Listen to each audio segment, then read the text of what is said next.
Close your eyes for just a moment, or don't.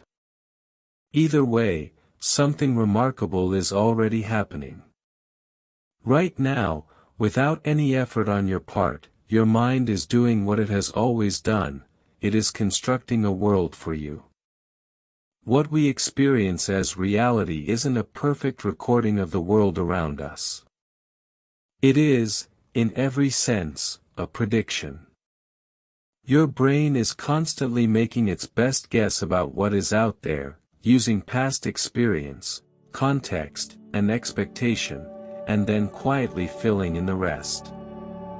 You are never truly seeing the present. You are seeing the brain's most confident estimate of it. Think about what that means for a moment. Every room you have walked into, every face you have recognized, every sound that felt familiar, all of it filtered through a mind that was already one step ahead, deciding what things were before you had fully looked at them.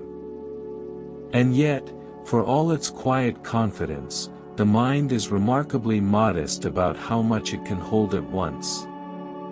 Research consistently shows that our conscious attention can only focus on a very small number of things at any given moment, often as few as 4. Not dozens. Not even 10. Just a handful of ideas, details, or objects can truly occupy our awareness at the same time. Everything else, all the richness of the world around you, is being handled somewhere below the surface. That surface, consciousness, is something philosophers and scientists have puzzled over for centuries. But beneath it, there is a vast and largely silent machinery that runs without us. It regulates our breathing, monitors our surroundings, processes language, manages emotion, and keeps us upright, all at once, and all without asking for our attention. There is a name for the moments when that machinery slips briefly into our awareness, when we catch ourselves doing something automatic, like driving home and not remembering the route. Psychologists call this highway hypnosis, or more broadly, automaticity. When a behavior is practiced enough, it gets handed off from the slow, effortful parts of the brain to faster, more efficient circuits. You don't think about how to walk. You don't think about how to read these words. At some point, your mind decided you were ready, and quietly took those tasks off your hands. This handoff happens throughout our lives, shaping not just what we do, but who we feel ourselves to be. Our habits, our reactions, our instincts, many of them were once deliberate choices that simply got repeated so many times the brain decided to automate them. In a very real sense, we are the sum of our repetitions. But the mind is not just a habit machine. It is also, astonishingly, a social one. Humans are wired for connection at a neurological level. Studies have shown that social pain, the ache of rejection or loneliness, activates the same regions of the brain as physical pain. The mind makes no clean distinction between a broken bone and a broken heart. Both are registered as threats. Both demand a response. This is not metaphor. This is biology. And so we move through the world not just as thinking beings, but as feeling ones, constantly reading the people around us, calibrating our behavior, searching for belonging. It is exhausting work, even when we don't notice we are doing it. Which, of course, we usually don't. There is something called the spotlight effect, and most of us live inside it without knowing. It refers to our tendency to believe that other people are noticing us far more than they actually are, that the stain on your shirt, the stumble in your sentence, the awkward pause, all of it is being catalogued by the people around you. But the research is clear, they are not. Everyone else is standing in their own spotlight, equally convinced that they are the center of everyone's attention. The irony is almost tender. We are, in so many ways, the heroes of our own stories, and the only ones truly watching. The mind constructs a self that feels observed, evaluated, significant. And perhaps that is part of what it means to be conscious at all, to have an interior life so vivid that it feels like a stage.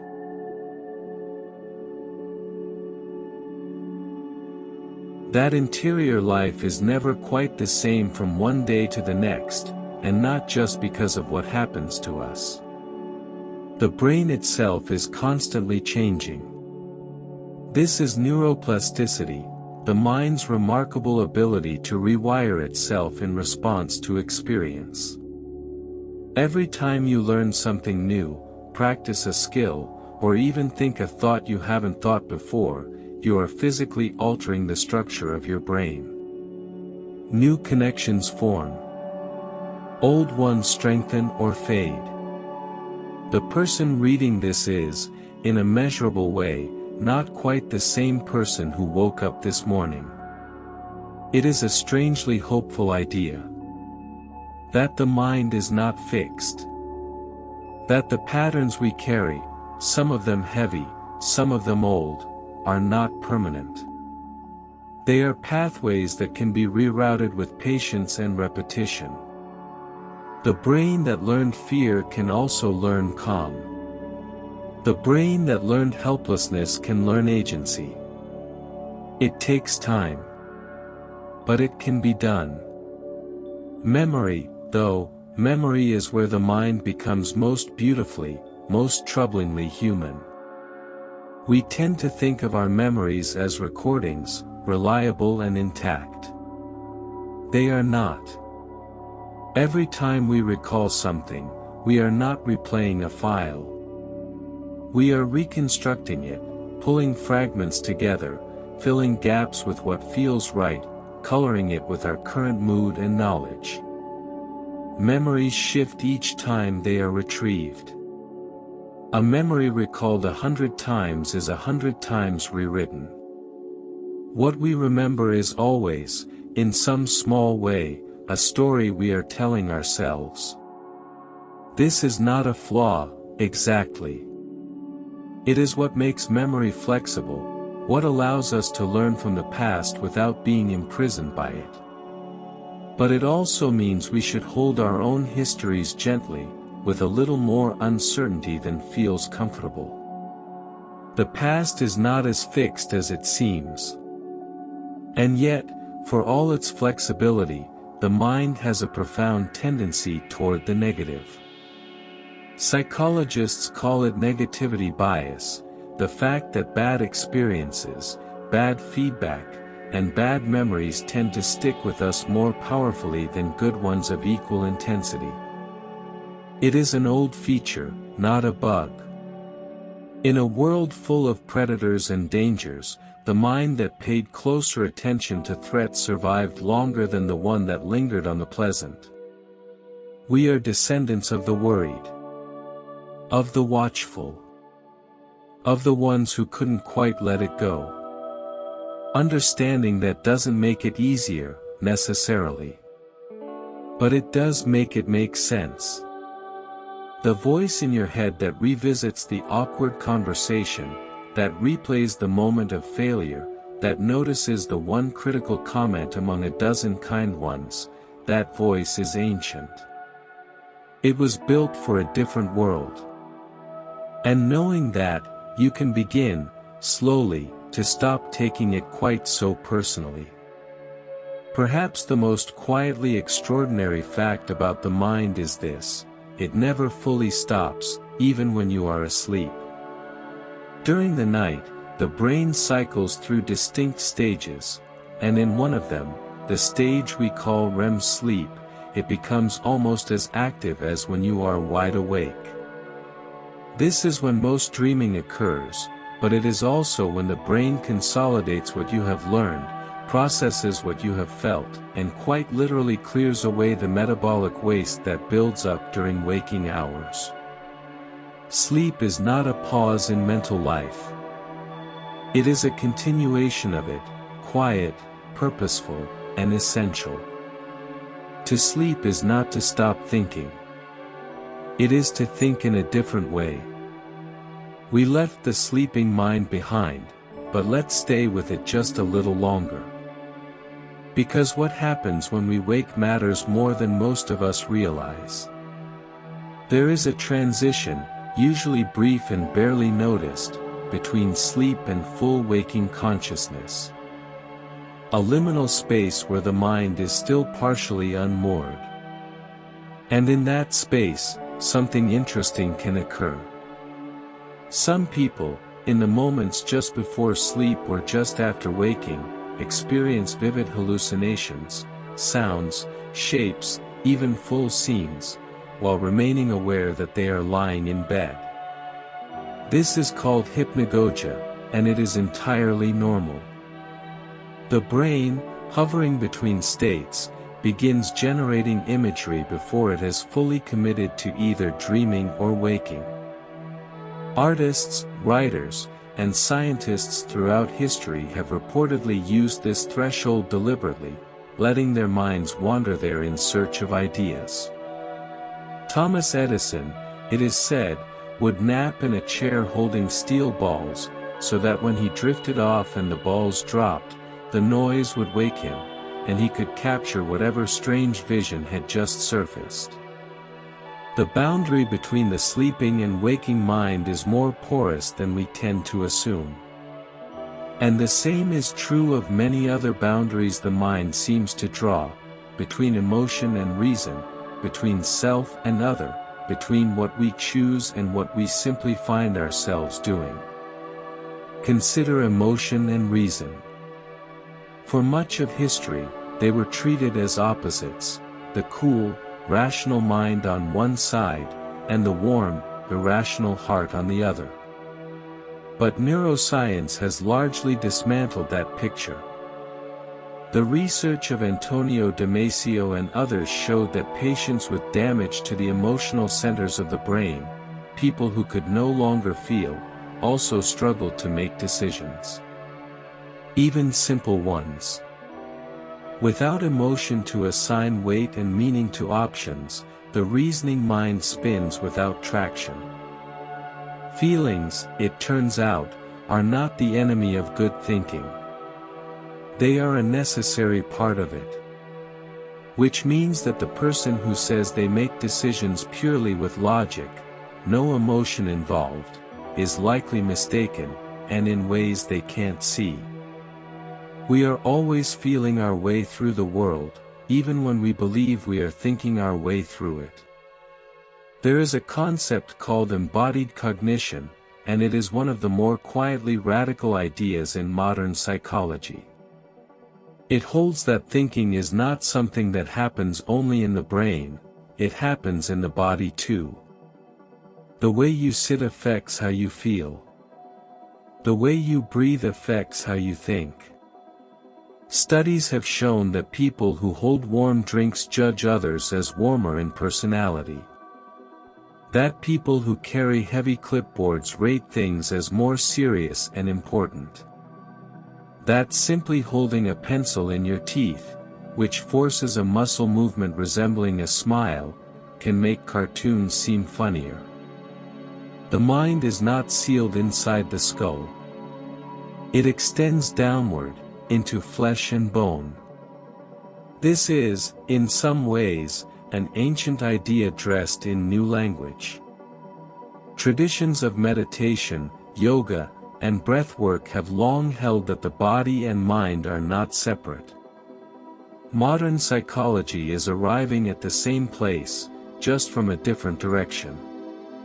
And then there is the question of how we understand other people, perhaps the most complex cognitive task we perform every day. The brain has a dedicated network sometimes called the social brain, or the default mode network, that activates when we think about other minds. When we wonder what someone else is thinking, feeling, or intending, we are running a kind of internal simulation, imagining ourselves into their position. Psychologists call this theory of mind, and it is one of the things that makes humans remarkable. We don't just experience the world. We model other people's experience of it. We live, in part, inside our guesses about each other. That capacity for empathy and perspective-taking is extraordinary. But it also means we are almost constantly making inferences about other people that we treat as facts, reading intention into a glance, meaning into a silence, judgment into a tone of voice. We are remarkably often wrong. And remarkably often, we don't know it. Our misreadings of other people are amplified by something called the fundamental attribution error, one of the most reliably documented biases in all of social psychology. When something goes wrong in our own lives, we tend to blame circumstances. The traffic was terrible, I was tired, I had too much on my plate. But when something goes wrong in someone else's life, we tend to blame character.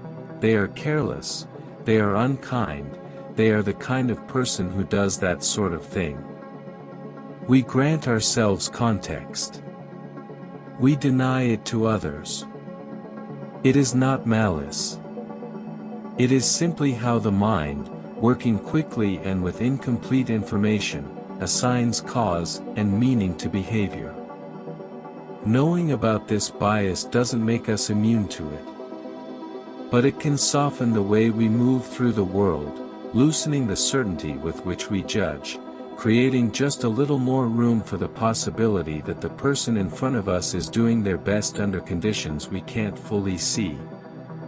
The mind's tendency to explain the world extends inward as well. We are, above all, story-making creatures. When things happen to us, especially painful, confusing, or unexpected things, the mind almost immediately begins constructing a narrative. Why did this happen? What does it mean? Where does it fit in the larger story of who I am? Psychologists have found that this sense-making process, the act of finding meaning in difficult experience, is closely linked to psychological resilience. It is not the absence of suffering that allows people to recover. It is the ability to weave that suffering into a coherent story, one in which the difficult thing has a place, and perhaps even a purpose. Viktor Frankl, the psychiatrist who survived the Nazi concentration camps, wrote that the last of human freedoms is the ability to choose one's attitude toward any given set of circumstances. The story we tell about what happens to us is not fixed. It is something we author. Slowly. Imperfectly. But authorship is possible. There is another kind of story the mind tells, one so constant and so close that we rarely notice it as a story at all.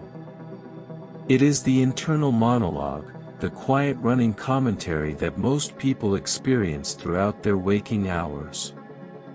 Researchers estimate that most people have somewhere between 6,000 and 70,000 thoughts per day, depending on how you define a thought. Many of them are repetitive. Many of them are about the self. And a striking number of them, studies suggest as many as half, are negative in tone. Not because life is bad, but because the mind, left to wander, tends to drift toward worry, regret, and anticipation of difficulty. It is the wandering mind, not the focused one, that so often makes us unhappy. This is, incidentally, one reason that practices like mindfulness have attracted so much scientific attention. They don't try to silence the internal monologue, that is largely impossible. They simply teach a different relationship to it. A bit more distance. A bit less belief that every thought that arises is a fact about the world. Language is part of how we think, not just how we express what we've already thought. This is a subtler idea than it first appears. The words available to us shape what we can readily perceive and articulate about our own inner states. Research has shown that people who have a richer emotional vocabulary, who can distinguish between, say, feeling anxious versus feeling apprehensive versus feeling overwhelmed, tend to regulate their emotions more effectively than those with fewer words for their inner life. The ability to name a feeling precisely seems to reduce its intensity. To say I am feeling this specific thing is, in some small way, to gain a kind of leverage over it. Language is not just description. It is intervention. There is even a term for the capacity to identify and articulate emotions, emotional granularity. And cultivating it, expanding the vocabulary of the inner life, is something that can genuinely be practiced, like a skill. The words you reach for matter more than you might think. All of this, the stories, the language, the emotions, the biases, takes place inside a brain that is, by any measure, the most complex object we have ever encountered in the known universe. The human brain contains roughly 86 billion neurons. Each of those neurons can form thousands of connections with others. The total number of synaptic connections in a single human brain is estimated to be greater than the number of stars in the Milky Way galaxy. And yet this staggering architecture, this vast, humming network, fits inside a skull, weighs about 3 pounds, and runs on roughly 20 watts of power. Less than a dim light bulb. We carry the most complex thing in the universe around with us every day, balanced on our shoulders, and mostly we just use it to wonder what to have for lunch. 3 pounds of tissue. 20 watts of power.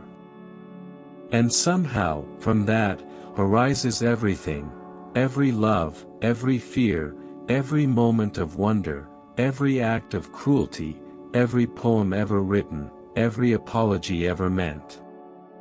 It is worth sitting with the strangeness of that for a moment before we move on. Because what comes next is even stranger. The brain does not experience pain.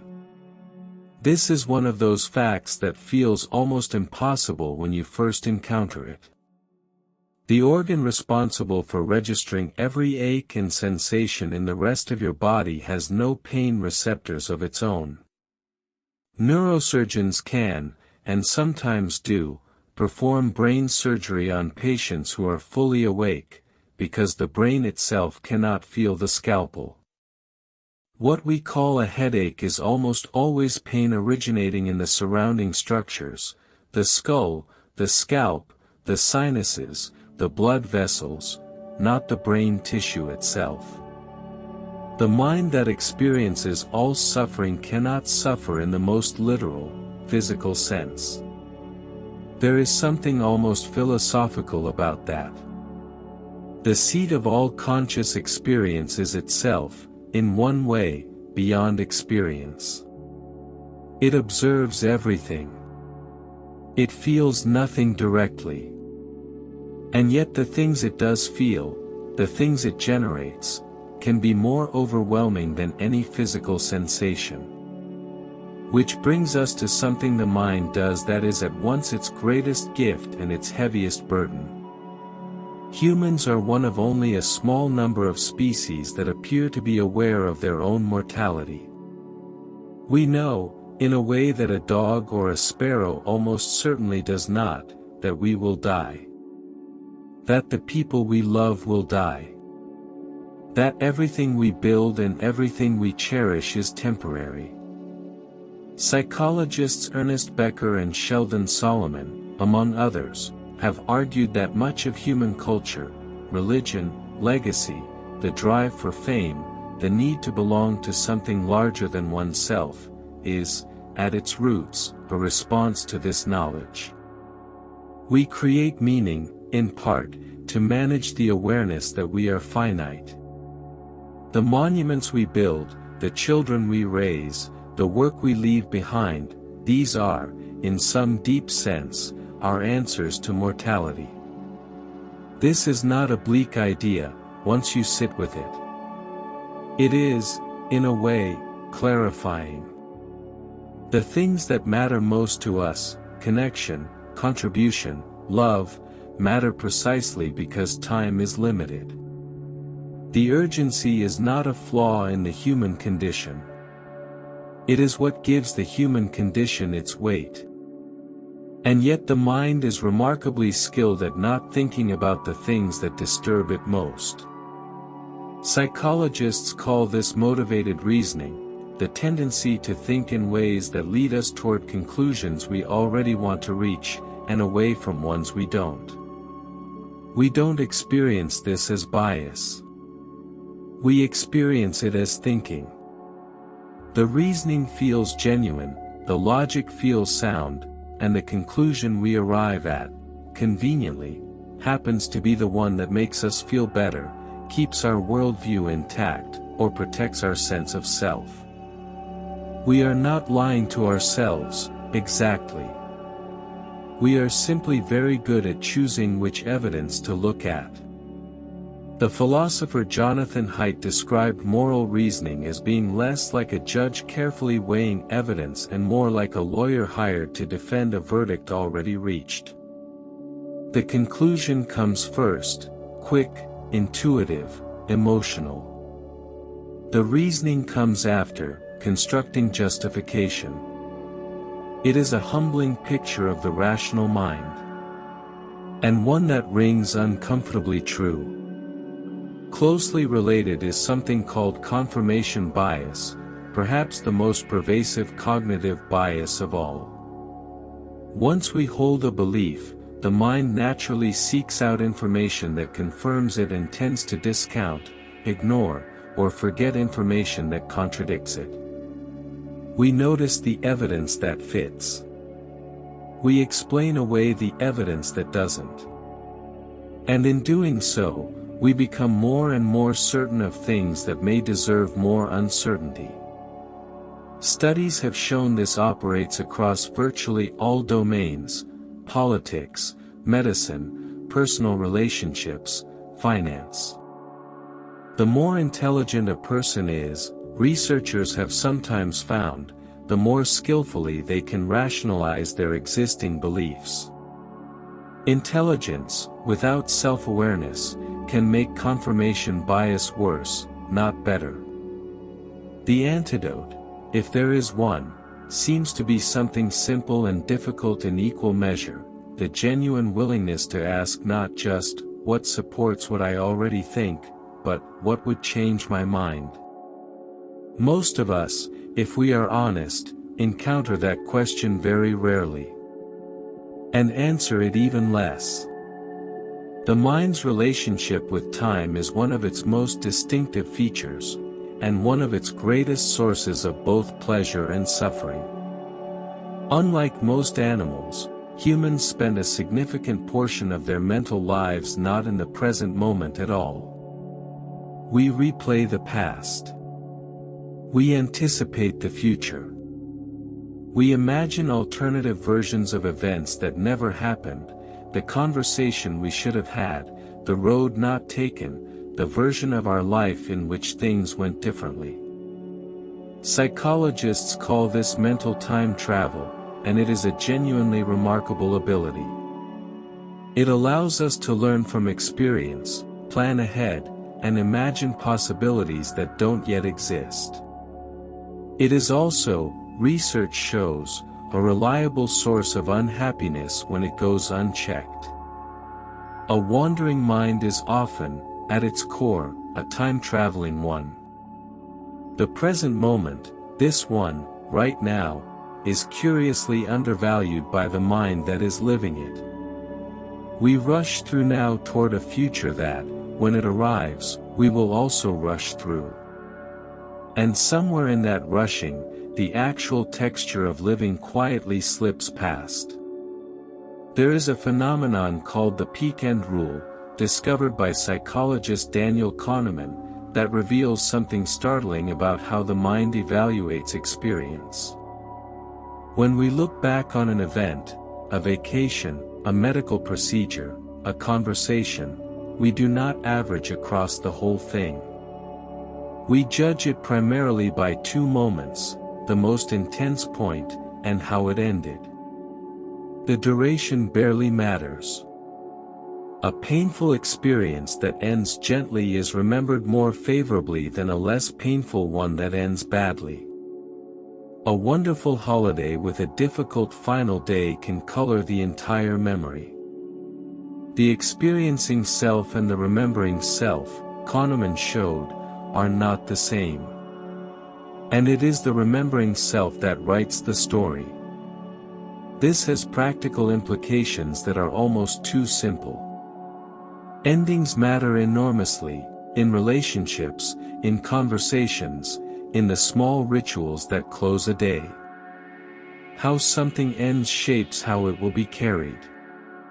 The mind files experiences not as they were, but as they concluded. The mind also has a peculiar relationship with choice. We tend to assume that more options are better, that freedom of choice is straightforwardly good. But psychologist Barry Schwartz documented what he called the paradox of choice, the finding that beyond a certain point, more options make us less satisfied, not more. When we have too many choices, we become more anxious before deciding, more likely to second-guess ourselves after, and more likely to wonder whether the option we didn't choose might have been better. The abundance of possibility, it turns out, can be its own kind of burden. The mind that is free to choose everything can struggle to feel settled with anything. There is a reason people who live simply, who have narrowed their options deliberately, often report a sense of ease that those surrounded by abundance do not. Constraint, carefully chosen, can be a form of freedom. The mind rests more easily when it knows where the edges are. Among the most counterintuitive findings in psychology is this: we are remarkably poor at predicting what will make us happy. The field of affective forecasting, the study of how people anticipate their future emotional states, has found, consistently, that we overestimate how good things will make us feel, and how bad things will make us feel, and how long either effect will last. Winning the lottery does not produce the lasting happiness most people imagine. Neither does a serious illness produce the lasting misery most people fear. The mind adapts. It finds new baselines. It discovers meaning in unexpected places. Psychologists call this psychological immune system, our remarkable, largely invisible capacity to make peace with almost anything. The things we spend our lives chasing, convinced they will finally deliver contentment, the promotion, the relationship, the number in the bank account, tend to provide a shorter and less intense burst of happiness than we expected. And the things we fear most tend to wound us less permanently than we imagined. We are more resilient than we know. And we are less certain about what we need than we believe. And yet, despite all of this, despite the biases and the blind spots and the poor predictions and the wandering mind, there are things that reliably and consistently contribute to human well-being, and psychologists have spent decades identifying them. Strong social connections. A sense of purpose. The feeling of competence and growth. Autonomy, the sense that one's life is, in some meaningful way, one's own. These things appear across cultures, across income levels, across very different kinds of lives. The mind, for all its complexity, seems to know what it needs. The difficulty is not in the knowing. It rarely is. The difficulty, as it has always been, is in the doing. We know what we need. We struggle to do it. That gap, between knowing and doing, between intention and action, is one of the most human spaces there is. And it turns out the mind has a great deal to say about why it exists, and what it costs us to live inside it. There is a concept in psychology called ego depletion, the idea that willpower is not an unlimited resource. It behaves, instead, more like a muscle. It can be strengthened over time, but in the short term it fatigues with use. Studies have shown that people who exert self-control in one area, resisting a temptation, making a difficult decision, concentrating hard on a task, tend to have less self-control available for the next challenge that follows. Judges, famously, have been shown to grant more favorable decisions earlier in the day and after breaks, when their mental resources are freshest. The mind that has been working hard to govern itself grows tired. And a tired mind reaches for the easier path. This is not an excuse. But it is useful information. The environments we design for ourselves, the routines we build, the decisions we make in advance, all of these can reduce the demand on willpower before it's needed. The most disciplined people are often not those with the most self-control, but those who have arranged their lives to require the least of it. Closely tied to willpower is the concept of delayed gratification, the ability to resist a smaller, immediate reward in favor of a larger, later one.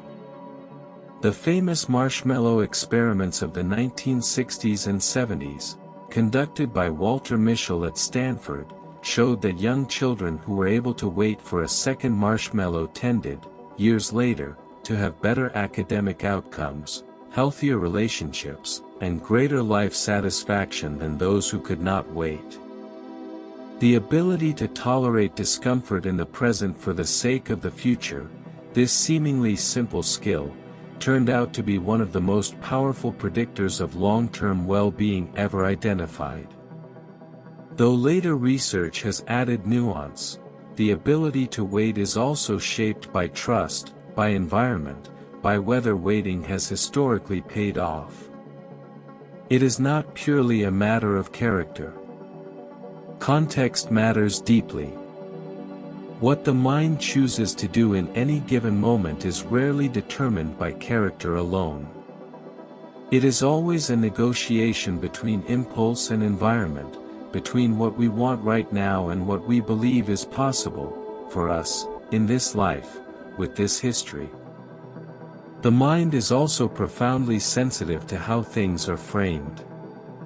This is something Daniel Kahneman and Amos Tversky demonstrated elegantly in their work on prospect theory. Presented with the same information in different forms, people make dramatically different decisions.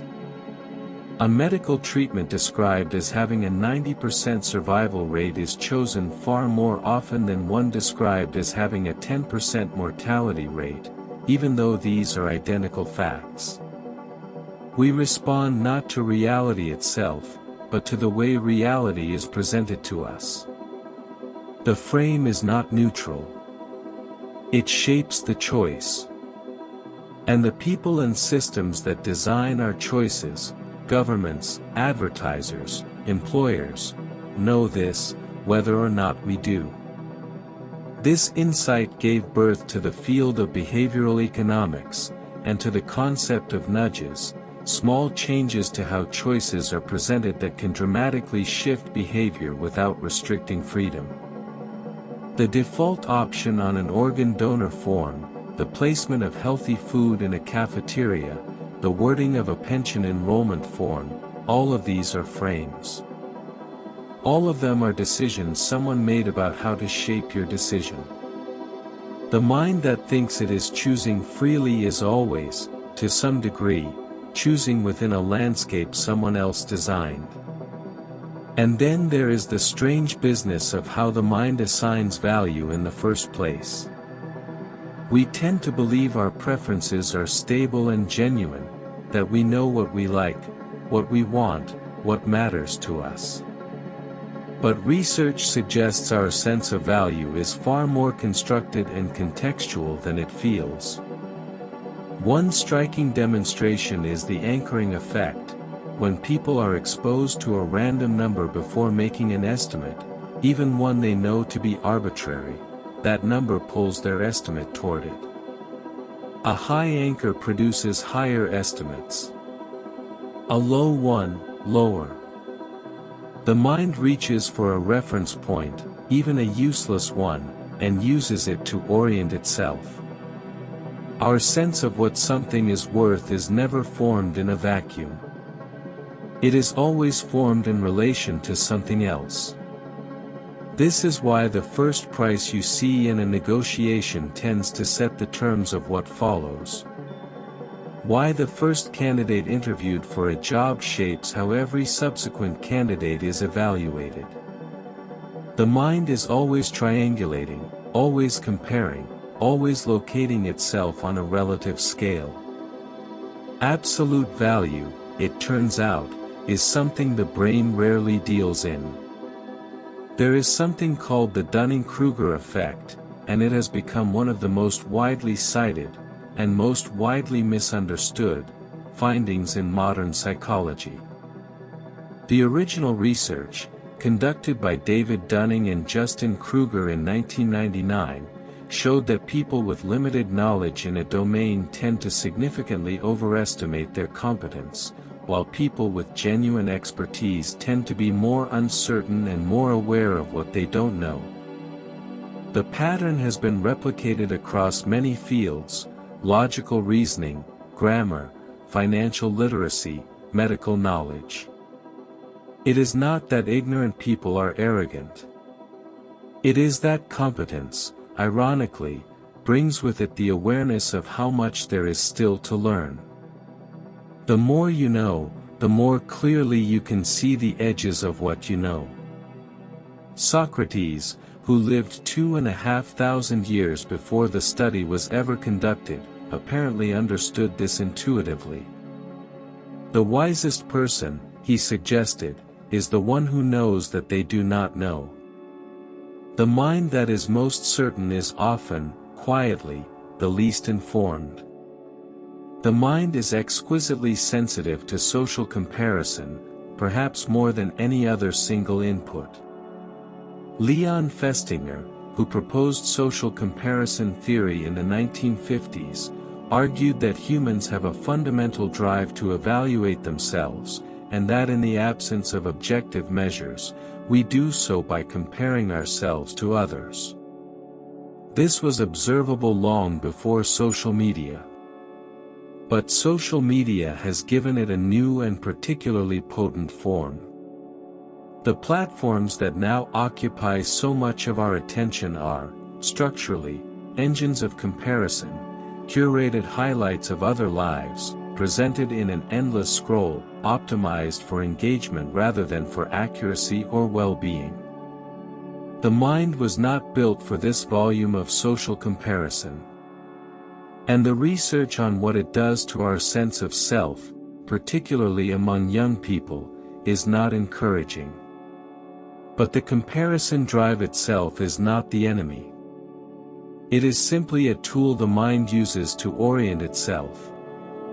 The question, and it is genuinely a difficult one, is which comparisons we choose to make, and with whom. Comparing upward produces envy and dissatisfaction. Comparing downward can produce gratitude, but also a kind of complacency. The most psychologically healthy orientation, research suggests, is comparison with one's own past self. Not who has more than me. But am I growing? Am I becoming? That question, quietly asked and honestly answered, tends to lead somewhere worth going. One of the more surprising findings in the psychology of happiness is that experiences reliably produce more lasting satisfaction than material possessions. When we buy a thing, we adapt to it. It becomes part of the backdrop of our lives. The new car becomes just the car. The new phone becomes just the phone. But experiences, a trip taken, a concert attended, a meal shared with someone we love, are harder to compare, harder to adapt to, and become woven into our identity and our stories in ways that objects rarely do. You are not what you own. You are, in some genuine sense, what you have lived through. The mind files experiences differently from acquisitions. And it values them more durably. There is also something about the anticipation of an experience, the planning, the looking forward, that generates its own form of happiness, quite apart from the experience itself. The mind in a state of positive anticipation is, in measurable terms, a happier mind. Something to look forward to is not a small thing. It is one of the quiet foundations of a life that feels worth living. Flow is a word the psychologist Mihai Csikszentmihalyi gave to a state that most of us have experienced but few of us have named. It is the condition of being so absorbed in a challenging, meaningful activity that self-consciousness falls away, time distorts, and the doing and the doer seem to merge into one. Athletes call it being in the zone. Musicians feel it in performance. Surgeons in the middle of a complex procedure. Writers in the rare hours when the words come easily. Flow requires a precise balance, a task that is neither too easy, which produces boredom, nor too hard, which produces anxiety, but sits at the exact edge of one's current capability. Csikszentmihalyi spent decades studying people who reported the highest quality of experience in their lives, and found that flow was what they had in common. Not leisure. Not comfort. The focused, demanding, absorbing work of becoming better at something that matters. This is one of psychology's most humane findings. That the moments in which we feel most alive are not the ones in which we are most relaxed, but the ones in which we are most engaged. That challenge, rather than being the enemy of happiness, may be one of its most reliable sources. And yet the mind, for all its hunger for meaning and engagement, is also capable of a kind of weariness that goes deeper than tiredness. Burnout, the state of chronic exhaustion, cynicism, and diminished sense of efficacy that follows prolonged, unrelieved stress, is not simply being very tired. It is a specific psychological syndrome, now recognized by the World Health Organization, with its own signature profile. It does not respond to rest alone. It requires a restoration of meaning, of agency, of the sense that effort is connected to outcome. The burned-out mind has not lost its capacity for care. It has simply spent that capacity for too long without replenishment. What it needs is not merely sleep, but purpose, and the quiet assurance that what it does, in some small but real way, still matters. Purpose. Meaning. The quiet assurance that effort matters. These are not luxuries the mind reaches for only when everything else is in order. They are, it turns out, closer to necessities, as fundamental to psychological health as food and rest are to physical health. And when they are absent for long enough, the mind begins to reorganize itself around that absence in ways that are difficult to undo. But it can be instructive, before we go further, to look at how the mind actually develops, how it becomes what it becomes. Because who we are as adults is never separate from who we were as children. The first years of human life are, neurologically speaking, unlike any other period that follows. In the first 3 years alone, the brain forms more than 1 million new neural connections every single second. It is the most intense period of brain development in the entire human lifespan. And the experiences that occur during this window, the quality of care, the presence or absence of safety, the emotional attunement of caregivers, leave impressions at a structural level. Not as memories we can recall, but as patterns in how the nervous system responds to stress, how the body holds tension, how readily we trust, how quickly we retreat. We carry the earliest years of our lives not in our minds, exactly, but in our bones. This is not destiny. The brain's plasticity means that later experience can reshape what early experience formed. But it does mean that the work of understanding ourselves often requires, at some point, turning back toward the beginning, toward the small and wordless person we once were, and the world they were given to navigate. Attachment theory, first developed by the British psychiatrist John Bowlby in the 1950s and later expanded by Mary Ainsworth, describes the deep emotional bond that forms between an infant and its primary caregiver, and the patterns that bond creates. Ainsworth's research identified several distinct attachment styles: secure, anxious, avoidant, and disorganized.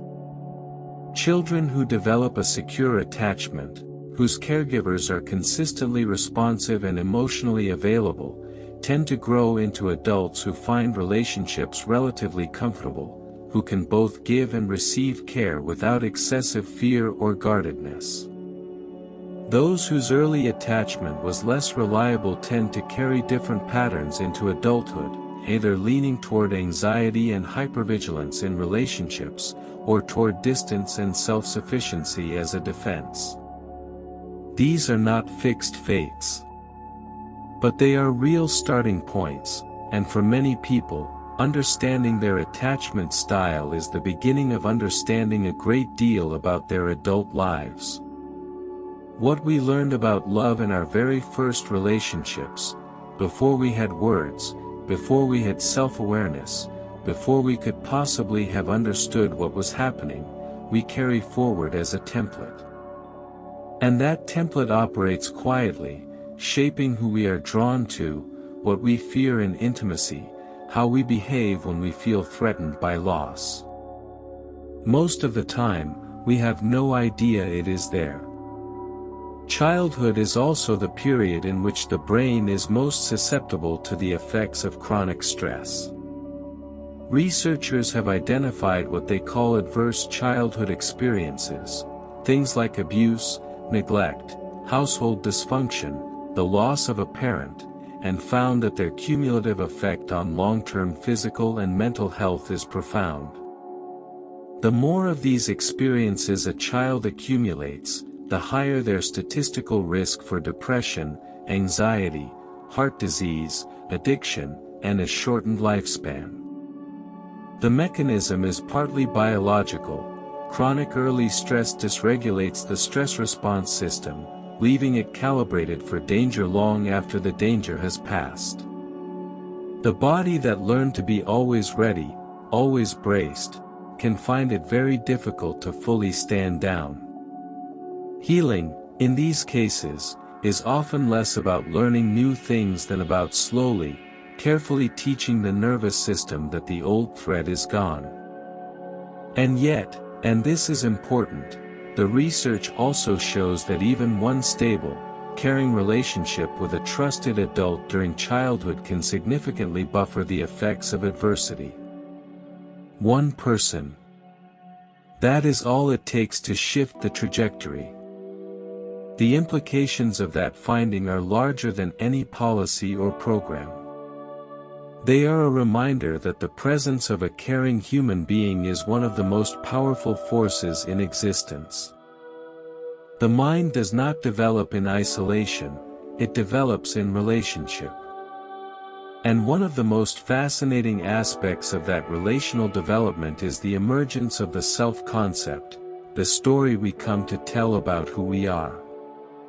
Research shows that children begin to develop a stable sense of self somewhere around the age of 2, when they first recognize themselves in a mirror.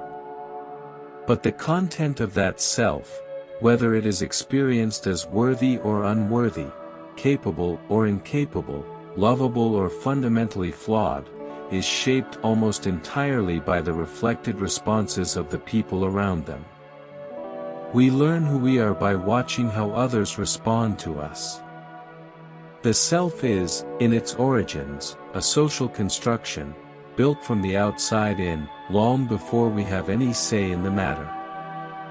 This means that the way we speak to children, the words we use, the qualities we praise, the failures we punish or forgive, is not merely instructional. It is constitutive. We are, in those moments, participating in the building of a self that will carry those early messages for decades. That is a weight worth feeling. There is a distinction in psychology between two kinds of mindset, first described by Carol Dweck of Stanford University. A fixed mindset holds that our qualities, intelligence, talent, character, are essentially stable and innate. Either you have it or you don't. A growth mindset holds that these qualities can be developed through effort, strategy, and learning from failure. The difference sounds abstract, but its practical consequences are enormous. People with a fixed mindset tend to avoid challenges that might expose their limitations, to interpret failure as evidence of fundamental inadequacy, and to feel threatened by the success of others. People with a growth mindset tend to embrace difficulty as information, to persist longer in the face of setbacks, and to find genuine inspiration in others' achievement. The mindset we carry was largely given to us, by teachers, by parents, by the way we were praised or criticized as children. But it can be changed. That, in itself, is a growth mindset kind of fact. The most powerful thing Dweck's research revealed is how much the framing of praise matters. Praising a child for being smart, "You're so clever," tends to cultivate a fixed mindset, because it ties their identity to a quality rather than a process. Praising effort, "You worked really hard on that," tends to build the growth orientation. The difference in outcome, tracked over years, is striking. What we tell children about why they succeed shapes how they will respond when they fail. The adolescent brain deserves its own moment of attention, because it is genuinely different from the adult brain, not merely immature, but differently organized in ways that serve a purpose. During adolescence, the brain undergoes a second major period of reorganization, pruning away underused connections and strengthening the ones that remain. The prefrontal cortex, the region responsible for impulse control, long-term planning, and the regulation of emotion, is the last area to fully mature, not completing its development until the mid-20s. Meanwhile, the limbic system, which drives sensation-seeking, social reward, and emotional intensity, is running at full power. This combination, high reward sensitivity, low impulse regulation, is not a design flaw. It is what drives adolescents to explore, to take risks, to push boundaries, to forge identity. It is also, of course, what makes those years so turbulent to live through, and so difficult to watch from the outside. Understanding this does not make the adolescent years easier, exactly. But it offers something worth holding on to. The teenager who seems unreachable, impulsive, and consumed by pure opinion is not broken. They are, neurologically, exactly where they are supposed to be, navigating a transition that is as necessary as it is uncomfortable. The brain is doing its work. It simply takes time. One of the most quietly radical ideas in developmental psychology is that people continue to change meaningfully throughout their entire lives, not just in childhood and adolescence, but in middle age, in later life, right up until the end. The personality traits we tend to think of as fixed, how extroverted or conscientious or open to experience we are, actually show consistent patterns of change across the lifespan. On average, people become more emotionally stable, more agreeable, and more conscientious as they age. They tend to narrow their social worlds but deepen the connections that remain. They become, research suggests, generally happier, not because life gets easier, but because the mind gets wiser about where to direct its attention. The arc of a human life, when you look at the data, bends towards something like equanimity. Not for everyone. Not without effort. But the direction is there. Gratitude is one of the most studied interventions in positive psychology, and the findings are remarkably consistent. Regularly and deliberately noticing the things in one's life that are good, not denying difficulty, but actively turning attention toward what is present and valuable, produces measurable improvements in mood, sleep quality, and even physical health markers.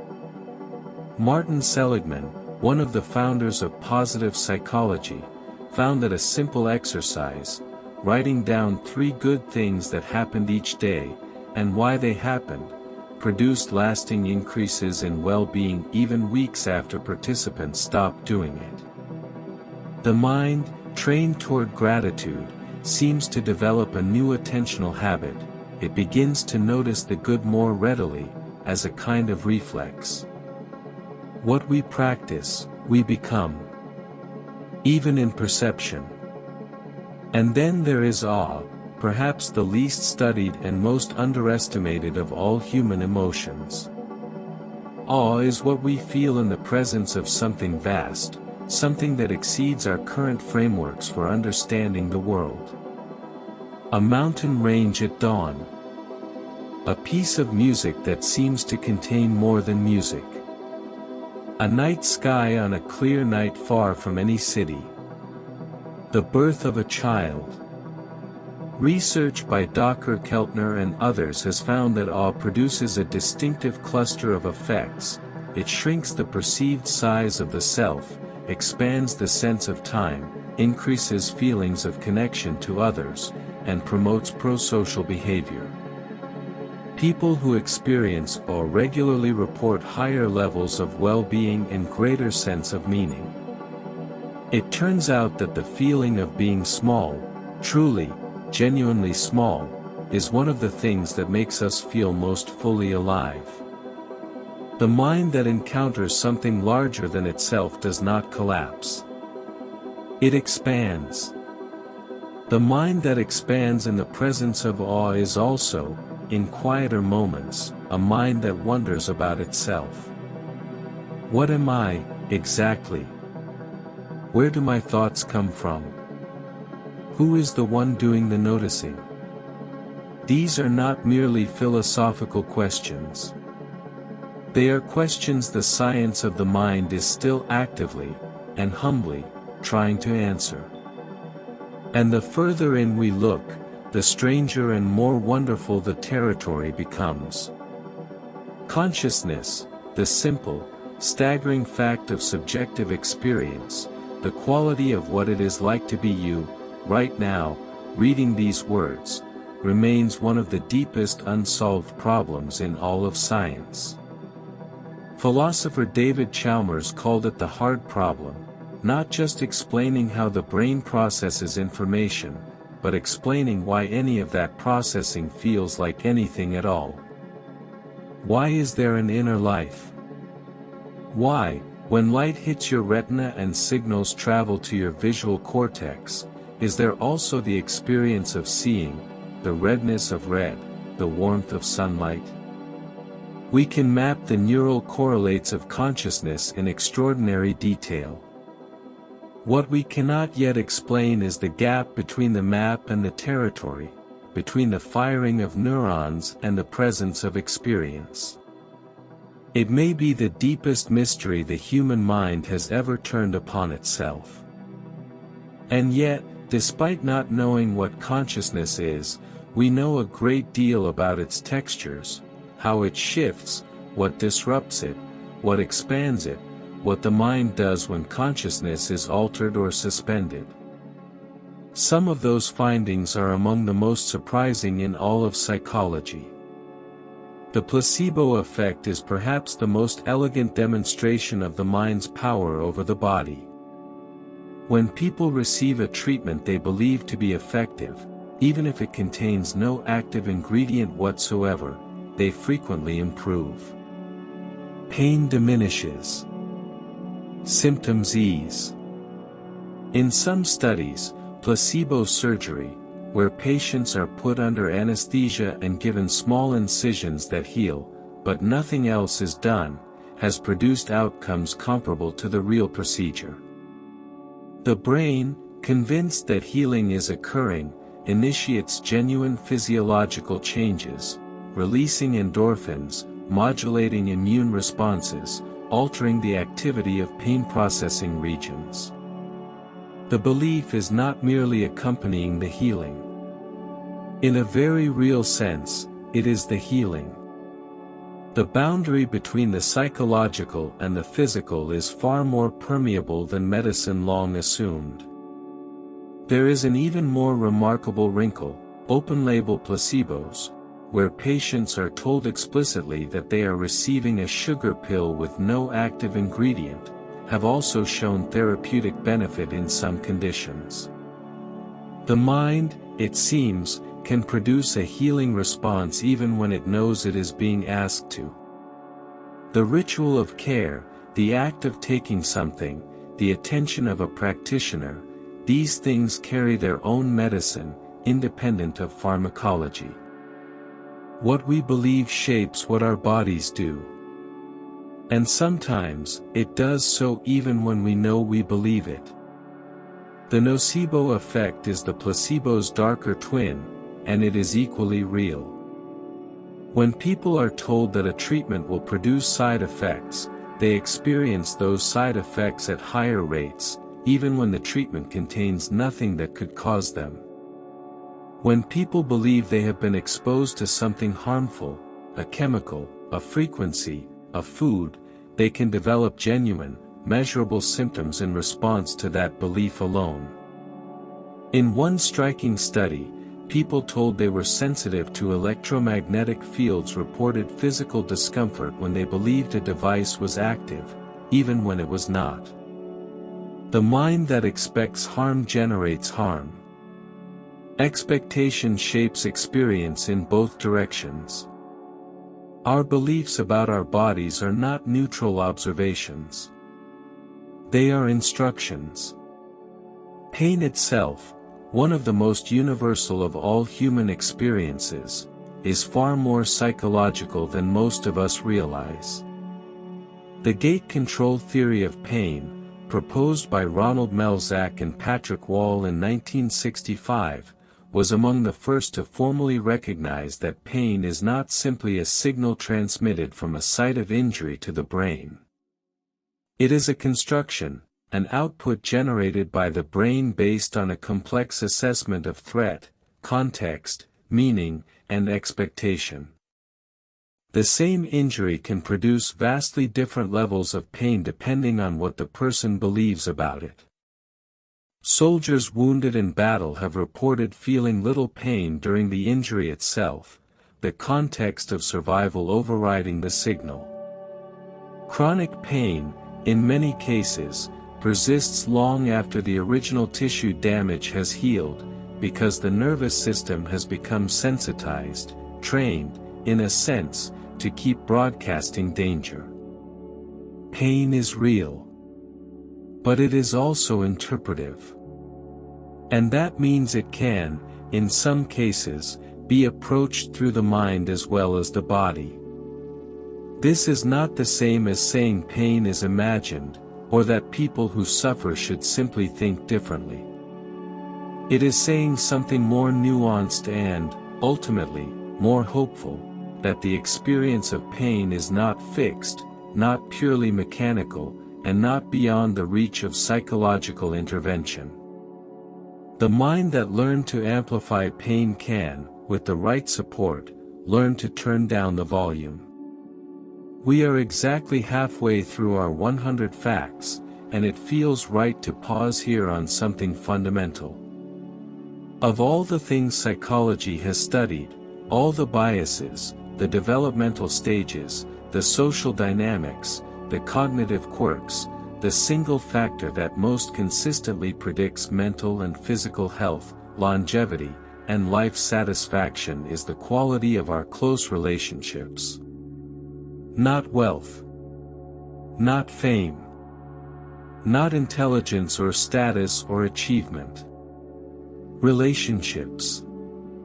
The Harvard study of adult development, one of the longest-running studies in history, followed hundreds of men across their entire adult lives and arrived at a conclusion that is, in its simplicity, almost startling. The people who were most connected, not most popular, but most genuinely, warmly connected to others, were the ones who lived longest, stayed healthiest, and reported the greatest happiness. Loneliness, by contrast, was found to be as damaging to health as smoking 15 cigarettes a day. We are, to the very end, creatures who need each other. It is worth letting that land. Not as a platitude, but as a finding, something measured, replicated, tracked across decades. The most important thing you can invest in, for your health and your happiness, is not your career or your bank account or your fitness routine. It is the people you keep close, and the quality of the attention you bring to them.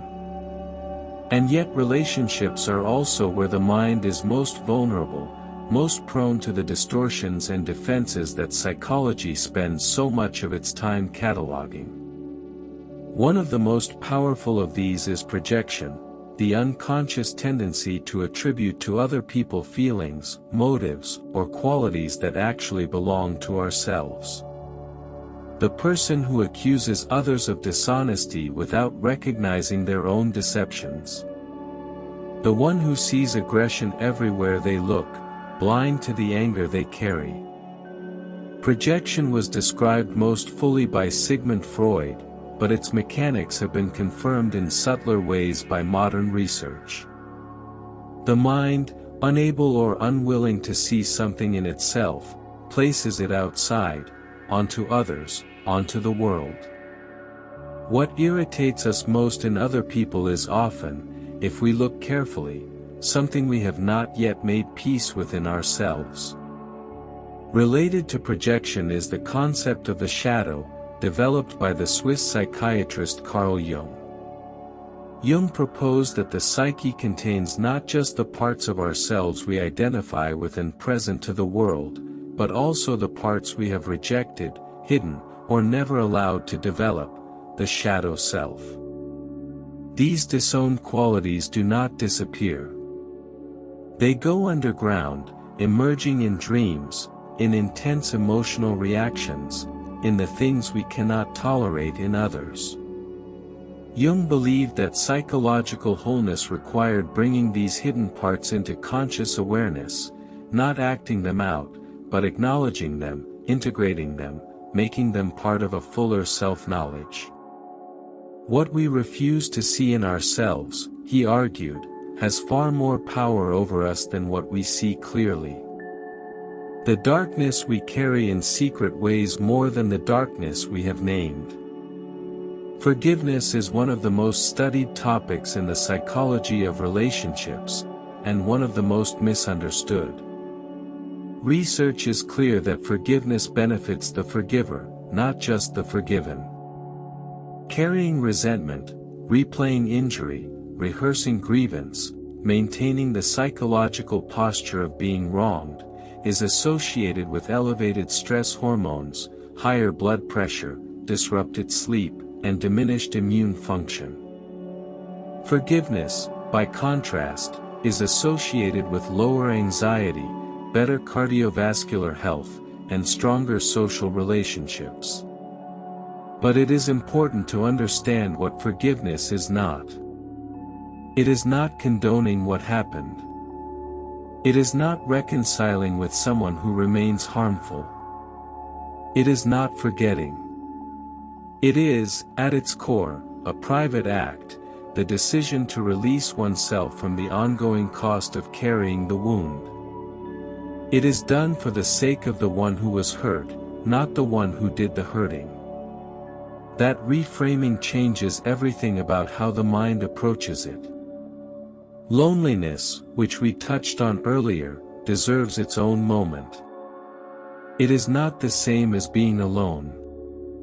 Solitude, chosen, restorative, reflective, is something many people find deeply nourishing.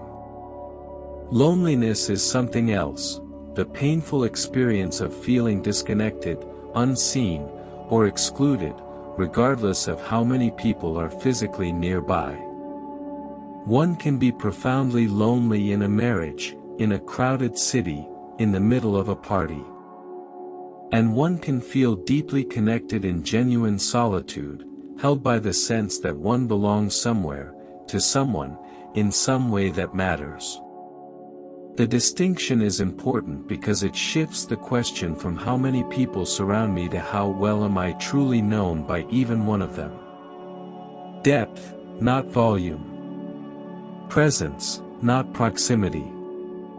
The mind hungers not for company in the abstract, but for the specific, irreplaceable experience of being genuinely understood.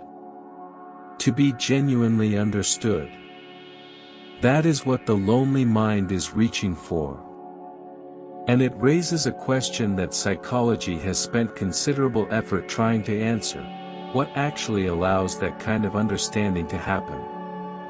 What is it that makes one conversation feel hollow and another feel like it has changed something? What makes one relationship a place of safety and another a place of constant guardedness? The answers, it turns out, live not only in what we say, but in how we listen, and in what we are willing, or unwilling, to reveal. Psychologist Arthur Aaron designed a study in the 1990s that has since become one of the most replicated and discussed experiments in social psychology. He wanted to know whether intimacy between strangers could be accelerated, whether closeness was something that emerged naturally over time, or whether it could be deliberately cultivated. He had pairs of strangers ask each other a series of increasingly personal questions, moving from light topics toward deeply vulnerable ones. The results were striking. Participants reliably reported feeling significantly closer to their partner after just 45 minutes than people who had engaged in ordinary small talk. Several pairs stayed in touch afterward. One couple eventually married. The conclusion was not that intimacy is trivial or easily manufactured, but that vulnerability, mutually offered and mutually received, is its essential engine. We do not become close by spending time together. We become close by choosing, carefully, to let ourselves be seen. This is both simpler and harder than it sounds. The willingness to be seen, to set aside the curated version of ourselves and risk the unedited one, requires a kind of courage that the mind does not offer cheaply. It has to believe that the risk is worth it. And that belief, for many people, was quietly dismantled somewhere in the past, in a moment they may not even remember. Self-disclosure is one of the primary mechanisms through which trust is built, but it is governed by a principle of reciprocity. When one person shares something personal, the other tends to respond in kind, moving the conversation gradually to deeper ground. When that reciprocity is violated, when one person overshares while the other remains guarded, or when vulnerability is offered and met with indifference, something in the dynamic breaks. The mind is exquisitely sensitive to these exchanges, tracking them below the level of conscious awareness. We know, often before we can articulate why, when a person is truly present with us and when they are merely performing presence.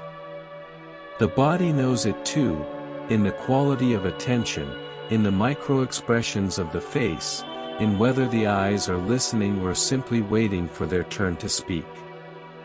There is a concept in communication research called active listening, and it is considerably rarer than most people believe themselves to practice. True active listening is not silence while you wait to respond. It is not nodding while you mentally compose your reply. It is the full suspension of one's own agenda, a genuine curiosity about what the other person is experiencing, and the willingness to reflect back not just the content of what was said, but the emotional truth underneath it. Carl Rogers, the founder of humanistic psychology, believed this quality of listening, what he called empathic understanding, was the single most healing thing one human being could offer another. Not advice. Not solutions. Not even wisdom. Simply the experience of being fully heard. He may have been right. The research on therapeutic outcomes suggests that the quality of the relationship between therapist and client, not the particular technique used, is the strongest predictor of whether therapy helps. What Rogers discovered in the therapy room is something we already know, in our bones, from our own lives. The conversations we remember most are rarely the ones where someone solved our problem. They are the ones where someone made us feel less alone in it. Emotions are contagious. This is not a metaphor, it is a neurological reality. Research has shown that humans unconsciously mimic the facial expressions, postures, and vocal tones of the people around them, and that in doing so they begin to feel something of what those people feel. This process, called emotional contagion, happens faster than conscious thought, in milliseconds, through mirror neuron systems and automatic mimicry. It is why walking into a room full of anxious people can make you anxious before anyone has said a word.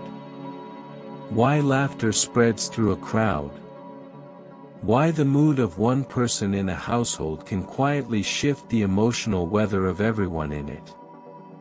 We are not sealed units, managing our emotions in private. We are constantly broadcasting and receiving, influencing and being influenced, in an emotional exchange that never really stops. This gives a particular weight to the question of who we spend our time with. Not as a reason for cold-blooded social calculation, but as a recognition that the emotional environment we inhabit is not passive backdrop. It is active input. The people whose company we keep are, in a measurable sense, co-authors of how we feel. There is a phenomenon called the bystander effect, and it is one of the most sobering findings in all of social psychology. When a person is in distress in a public place, the probability that any individual bystander will help decreases as the number of people present increases. The more witnesses there are, the less likely any one of them is to act. This seems counterintuitive. Surely more people means more help. But the mechanism is well understood. In a crowd, each person looks to the others to see how to respond. If no one else is moving, the situation is interpreted as not requiring action. Responsibility diffuses across the group until it effectively belongs to no one. The effect was first studied in the aftermath of the 1964 murder of Kitty Genovese in New York, whose attack was reportedly witnessed by many neighbors who did not call for help. Later analysis complicated some of the original account, but the psychological dynamic it inspired research into is real, replicated, and important. The presence of others does not guarantee help. It can, under the wrong conditions, make it less likely. The antidote is specific responsibility. Research shows that if someone in a crowd singles out an individual, makes direct eye contact, points, says, "You, in the red jacket, please call for help," the bystander effect dissolves. Personalized responsibility cuts through the diffusion. The lesson is both cautionary and practical. If you ever need help in a public place, do not appeal to the crowd. Choose one person. Look at them directly. Ask them specifically. The mind that is named cannot hide behind the group. Conformity, the pull toward alignment with the group, is one of the most powerful forces the mind contends with. Solomon Asch's famous line experiments in the 1950s showed that a significant proportion of people would give an answer they knew to be obviously wrong if everyone else in the room gave that wrong answer first. They would deny the evidence of their own eyes rather than stand apart from the group. The discomfort of dissent, of being the one who sees things differently, who names what others are not naming, is registered by the brain as a genuine social threat. To disagree is, at some level, to risk belonging. And belonging, as we have seen, is not optional for the human mind. It is a need as fundamental as any other. Understanding this does not make conformity any less troubling. But it does make it more understandable, and perhaps more forgivable, in ourselves and in others. And yet the mind is also capable of remarkable moral courage, of standing apart, of acting rightly at great personal cost, of seeing clearly when the crowd has chosen not to. Psychologists who study heroism and altruism have found that people who act bravely in moments of crisis rarely describe themselves as heroes afterward. They typically say they simply did what needed to be done, that they didn't have time to think. This suggests that heroic behavior may arise less from exceptional character and more from something like well-practiced values, a deep, pre-deliberate commitment to certain principles that activates before the calculating mind has a chance to talk itself out of acting. Courage, in this sense, is not the absence of fear. It is what happens when something inside you is stronger than the fear. And that something can be cultivated, quietly, incrementally, long before the moment of crisis ever arrives. Obedience to authority is perhaps the most disturbing chapter in the history of social psychology.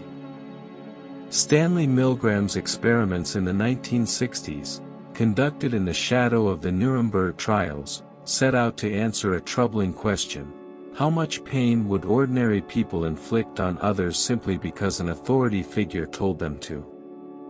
The results were deeply unsettling. A majority of participants, when instructed by a researcher in a lab coat, continued to administer what they believed were increasingly severe electric shocks to another person, even as that person cried out in pain, demanded to be released, and eventually fell silent. Most of them were visibly distressed. Many trembled, sweated, protested. And yet they continued. Milgram's conclusion was not that people are cruel, but that the situation, the presence of authority, the gradual escalation, the diffusion of responsibility, could lead ordinary, decent people to do things they would never have imagined themselves capable of. The horror is not in the monsters. It is in the conditions that turn ordinary people into them. This finding has lost none of its relevance. Every system of harm that has ever existed has relied not on a small number of uniquely evil individuals, but on a large number of ordinary people willing, under the right conditions, to defer to authority and look away. Understanding this is not comfortable. But it is necessary. The mind that knows what it is capable of is better equipped to resist it. And so we arrive at something that might be the most important psychological skill of all, self-awareness. The capacity to observe one's own mind, to notice thoughts as thoughts, feelings as feelings, patterns as patterns, rather than simply being swept along by them. Research consistently shows that people with higher levels of self-awareness make better decisions, have stronger relationships, communicate more effectively, and report greater life satisfaction. They are not necessarily happier in every moment. Awareness means feeling things more fully, not less. But they navigate their lives with a quality of intentionality that those without it rarely achieve. Tasha Eurich, a researcher who has spent years studying self-awareness, found in her work that while 95% of people believe they are self-aware, only about 10 to 15% actually are by measurable criteria. We are, most of us, far less acquainted with our own minds than we believe. The journey inward is longer than it looks. The journey inward is longer than it looks. And yet it is the only journey that truly changes anything, because the self we bring to every other endeavor, every relationship, every decision, is the same self we have or haven't examined. We carry ourselves everywhere. And so whatever we discover in here, in the quiet territory of our own minds, travels with us outward into everything else we do. With that in mind, let us go a little deeper still. The mind has a remarkable capacity for self-deception, and one of its subtler forms is something called the illusion of explanatory depth. Ask most people how a zipper works, and they will say they understand it reasonably well. Ask them then to explain it in detail, step by step, and most will find themselves quickly at a loss. The same is true for everyday objects, political policies, economic systems, medical treatments, things we feel we understand until we are asked to truly explain them. The feeling of understanding and actual understanding are not the same thing. The mind generates a sense of comprehension that it does not always back up with substance. We are confident about far more than we actually know, and we rarely discover this until someone asks us to show our work. This illusion is not stupidity. It is efficiency. The brain cannot afford to maintain deep, detailed knowledge of everything it encounters. It stores shortcuts, impressions, the feeling of familiarity, and it offers these up as understanding when understanding is requested. The problem arises when we mistake the shortcut for the destination.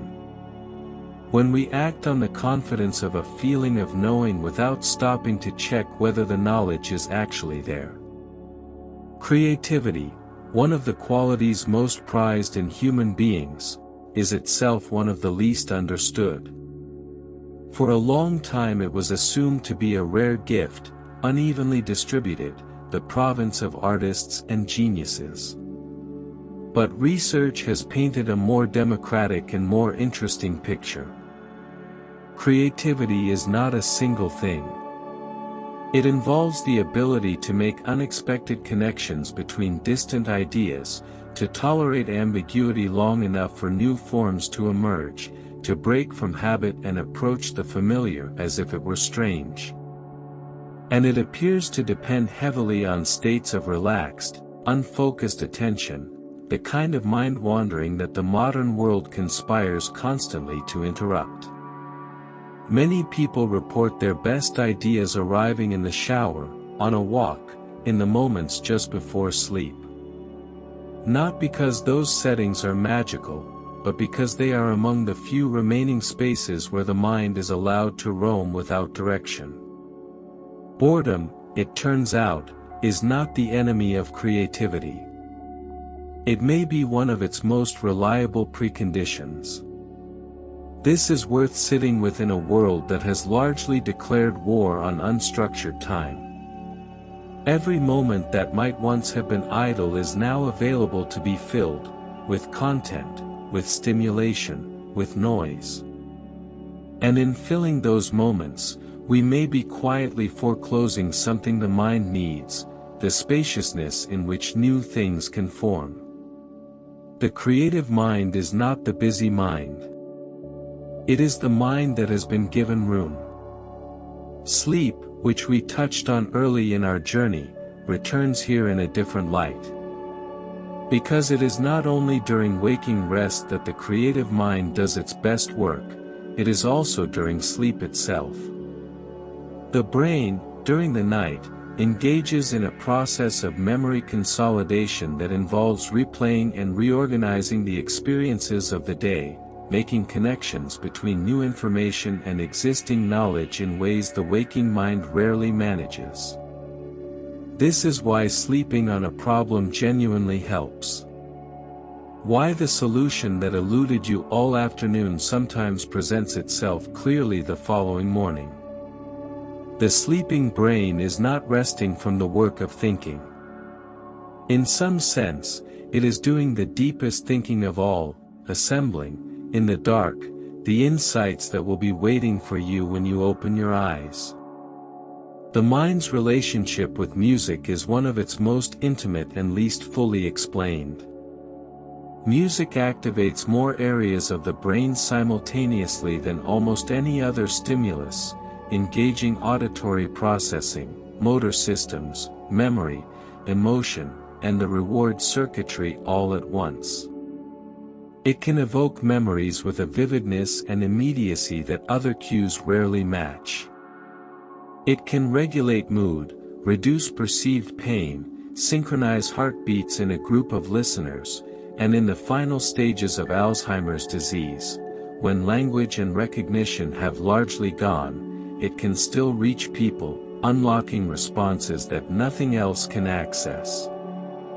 The reasons for music's hold on us are still debated. But there is something in its combination of pattern and surprise, of structure and unpredictability, that maps almost perfectly onto how the brain generates pleasure. Music speaks to the mind in a language the mind seems to have always known. There is a concept called cognitive reappraisal, one of the most evidence-supported tools in all of emotion regulation, and it is simpler than it sounds.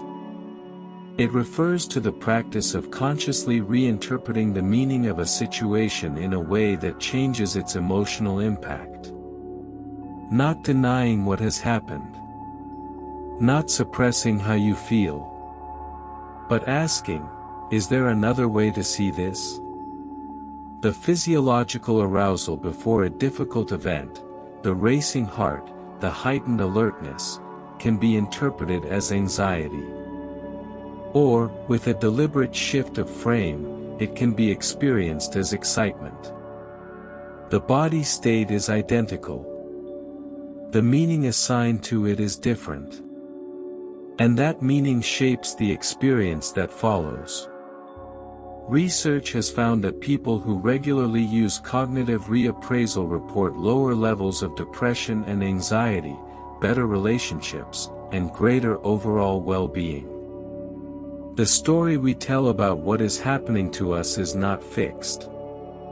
It is a choice, not always an easy one, but a genuine one. This is not toxic positivity. It is not the instruction to feel good about things that are genuinely painful. It is something more precise, the recognition that between an event and our response to it, there is always a gap, however small, and that in that gap lives a degree of freedom. The freedom to interpret, to choose the meaning, to decide, even in difficulty, what this will mean for the story we are living.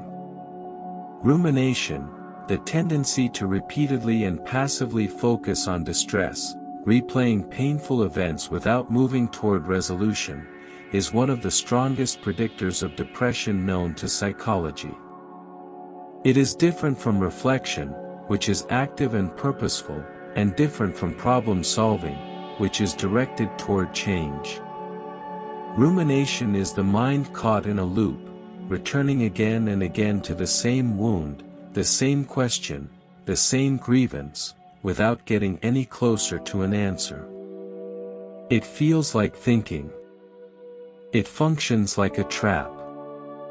Research has found that people who ruminate are more likely to develop depression after a stressful event than those who do not, and that the ruminative pattern, once established, tends to deepen over time. Breaking it requires not willpower but redirection, moving the body, shifting the environment, engaging in an absorbing task. The ruminative mind is not convinced out of its loop. It is led out of it, gently, by something that requires its attention elsewhere. Post-traumatic growth is one of psychology's more quietly revolutionary ideas. We are familiar with post-traumatic stress, the way severe adversity can leave lasting marks on the nervous system, the memory, the sense of safety in the world. But researchers Richard Tedeschi and Lawrence Calhoun documented something that sits alongside it, sometimes within the same person, the phenomenon of genuine growth emerging from the struggle with deeply difficult experience. Not despite the trauma, but through the wrestling with it. People who have navigated serious illness, loss, violence, or crisis sometimes report, afterward, a deeper appreciation for life, stronger relationships, a greater sense of personal strength, new possibilities they had not previously seen, and a richer spiritual or philosophical understanding. This is not universal. It is not guaranteed. And it does not mean that suffering is good or that trauma should be welcomed. It means that the human mind has a capacity, not always, not easily, but genuinely, to find its way towards something new on the far side of its darkest experiences. That capacity is not the whole story of trauma. But it is a real part of it. And knowing it exists, holding it as a possibility rather than a promise, is itself something worth carrying. The mind in its healthiest state is not the mind that never suffers. It is the mind that has learned to hold suffering without being destroyed by it, what psychologists call distress tolerance. This is one of the core skills taught in dialectical behavior therapy, developed by Marsha Linehan, who drew on both cognitive science and Buddhist mindfulness traditions in creating it. Distress tolerance does not mean enjoying difficulty or pretending it is not there. It means developing the capacity to feel hard things fully, without immediately acting to escape them, to sit with discomfort long enough for it to shift, as discomfort always eventually does, when it is not resisted or amplified by the mind's insistence that it must stop. The emotion that is allowed to be present moves through. The emotion that is fought against tends to stay. The mind in its healthiest state is not the mind that never suffers. It is the mind that has learned to hold suffering without being destroyed by it, what psychologists call distress tolerance. This is one of the core skills taught in dialectical behavior therapy, developed by Marsha Linehan, who drew on both cognitive science and Buddhist mindfulness traditions in creating it. Distress tolerance does not mean enjoying difficulty or pretending it is not there. It means developing the capacity to feel hard things fully, without immediately acting to escape them, to sit with discomfort long enough for it to shift, as discomfort always eventually does, when it is not resisted or amplified by the mind's insistence that it must stop. The emotion that is allowed to be present moves through. The emotion that is fought against tends to stay. Meaning, the sense that one's life matters, that one's actions connect to something larger than immediate pleasure or survival, is not a luxury the mind reaches for once its other needs are met. Viktor Frankl, writing from inside the concentration camps, observed that prisoners who maintained a sense of meaning, a reason to survive, something to live for, were more likely to endure than those who had lost it, even when their physical conditions were identical. His concept of logotherapy placed the search for meaning at the center of human psychology, above even the pursuit of happiness. Happiness, he argued, cannot be chased directly. It arrives as a byproduct of living meaningfully, of serving something, loving someone, creating something, or suffering with dignity. The mind that has found its why, he believed, can bear almost any how. The mind that has found its why can bear almost any how. That idea, so simply stated, so hard won, points towards something that psychology keeps returning to from different angles and different traditions, that the human mind is not merely a machine for processing the world. It is a meaning-making engine. And what it makes of things, the stories it builds, the values it holds, the purposes it serves, shapes the experience of being alive at least as powerfully as anything that happens to it from the outside. We are now in the final stretch of our journey. And appropriately, the territory ahead is some of the most intimate of all. Identity, the sense of who we are, continuously and coherently, across time, is something the mind constructs rather than discovers. The philosopher Derek Parfit spent much of his career arguing that personal identity is far less fixed and substantial than it feels. The person you are today shares memories, habits, and a body with the person you were 10 years ago, but the beliefs, the relationships, the fears, the values may be almost unrecognizable. We change, profoundly and repeatedly, across a lifetime. And yet we experience ourselves as the same person throughout. This continuity is not a fact about the world. It is a narrative the mind tells, a story of selfhood, stitched together from fragments of memory, held in place by the act of remembering. The self is less a thing than a story.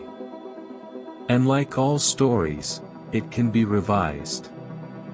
That is not an unsettling idea once you make peace with it.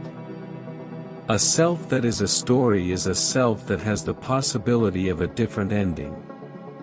The narrative is not closed. You are still writing it. Every day you wake up is another page, and what goes on it has not yet been decided. Values, the deep commitments that give direction and coherence to a life, are among the most powerful determinants of psychological well-being, and among the least discussed in everyday life.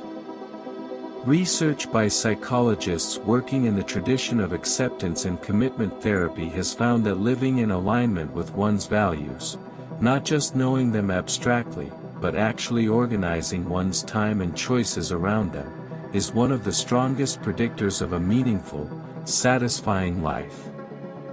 And yet most people, when asked to name their core values clearly and specifically, find it surprisingly difficult. We have absorbed a great deal of what we are supposed to value, success, productivity, approval, without always pausing to ask whether those are actually our values, or simply the values of the world we grew up in. The examined life, it turns out, begins with this question. Not who am I, but what do I actually care about? And is how I am living an honest answer to that question? There is a psychological concept called cognitive dissonance, first described by Leon Festinger in 1957, that captures the discomfort we feel when our actions are out of step with our beliefs, when we do something that contradicts who we think we are, or believe something that conflicts with what we know. The mind finds this state deeply uncomfortable and works hard to resolve it, not always by changing the behavior, but frequently by adjusting the belief. We rationalize. We minimize. We find reasons why the contradiction is not really a contradiction. Smokers convince themselves the health risks are exaggerated. People who have behaved unkindly find reasons why the other person deserved it. The mind will bend its picture of reality considerably before it will accept that it has simply been inconsistent. Recognizing this tendency, catching the moment when we are adjusting the belief to protect the behavior, rather than the other way around, is one of the quiet skills of self-awareness. Perfectionism is one of the most widely misunderstood traits in psychology. It is frequently treated as a virtue, a form of high standards, admirable drive, the engine of excellence. But research distinguishes carefully between adaptive perfectionism, which involves high standards held alongside self-compassion and flexibility, and maladaptive perfectionism, which involves the belief that one's worth is contingent on flawless performance and the experience of any failure as a fundamental threat to the self. The maladaptive form is associated with anxiety, procrastination, burnout, and paradoxically lower achievement, because the fear of imperfection so often prevents the imperfect action that would have led somewhere. Done is better than perfect is not a counsel of mediocrity. It is, for many people, a genuinely liberating psychological truth. The masterpiece that was never started because the conditions were never quite right is the saddest kind of failure. The imperfect thing that exists is always, in every way that matters, more than the perfect thing that doesn't. Brené Brown, the researcher who has spent decades studying shame and vulnerability, found that shame, the belief that one is fundamentally flawed, rather than that one has done something wrong, is the engine beneath perfectionism. And that the antidote to shame is not self-improvement, but self-compassion, the willingness to treat oneself with the same kindness one would extend to a friend who had failed or fallen short. Compassion does not lower standards. It makes them sustainable. Self-compassion, as a formal psychological construct, was developed and studied extensively by Kristen Neff at the University of Texas. Her research found that self-compassion, which involves three components: self-kindness in the face of failure, recognition of shared human imperfection, and mindful awareness of painful feelings without over-identifying with them, is a stronger predictor of emotional resilience than self-esteem. Self-esteem, it turns out, is contingent and fragile. It rises when we succeed and falls when we fail, making it an unreliable foundation for well-being. Self-compassion is unconditional, it does not depend on performance. And people who score higher in it recover from setbacks faster, take more risks, and are paradoxically more motivated to improve than those who respond to failure with harsh self-criticism. The inner critic, contrary to what many of us were taught, does not make us better. It simply makes us smaller. The relationship between the mind and the gut is one of the more surprising frontiers of modern neuroscience. The enteric nervous system, a vast network of neurons lining the gastrointestinal tract, contains more nerve cells than the spinal cord. It communicates bidirectionally with the brain via the vagus nerve, in what researchers now call the gut-brain axis. The gut produces roughly 90% of the body's serotonin, one of the key neurotransmitters involved in mood regulation. The microbiome, the community of trillions of microorganisms living in the digestive system, has been found in emerging research to influence brain chemistry, stress response, and even behavior in ways that were entirely unanticipated even a decade ago. What we eat shapes not only our physical health but, it increasingly appears, our mental and emotional landscape as well. The second brain, as it is sometimes called, was there all along. We are only now beginning to understand what it has been telling us. Nature has a measurable effect on the human mind that goes well beyond the pleasures of scenery. Research by Rachel and Stephen Kaplan on what they called attention restoration theory found that natural environments, trees, water, open skies, birdsong, restore the brain's capacity for directed attention in ways that built environments do not. The mind in a city must constantly manage and filter stimulation, traffic, crowds, noise, novelty, potential threat. It is effortful work, and it depletes. The mind in a natural setting, by contrast, is held by what the Kaplans called soft fascination, a quality of gentle, involuntary attention that requires no effort and restores the cognitive resources that effort depletes. Time spent in nature is not simply relaxing. It is, in a precise neurological sense, restorative. The mind that walks among trees comes back different, quieter, clearer, more capable of the attention that everything else in modern life demands of it. Laughter, the spontaneous, full-body response to incongruity, surprise, and shared absurdity, is one of the most underestimated psychological forces there is. It releases endorphins, reduces the level of stress hormones in the blood, strengthens immune function, and bonds people to one another with a speed and warmth that few other experiences can match. Researchers have found that laughter in relationships is one of the most reliable indicators of long-term satisfaction, not humor in the sense of wit or performance, but the simple, natural frequency with which two people find themselves laughing together. Couples who laugh together weather difficulty better. Workplaces where laughter is common show higher creativity and lower turnover. And laughter, remarkably, does not require something to be funny. It is primarily a social signal, a sound of safety and connection. Most laughter occurs not in response to jokes but in ordinary conversation, as a way of saying, "I am with you. This is easy. We are safe here."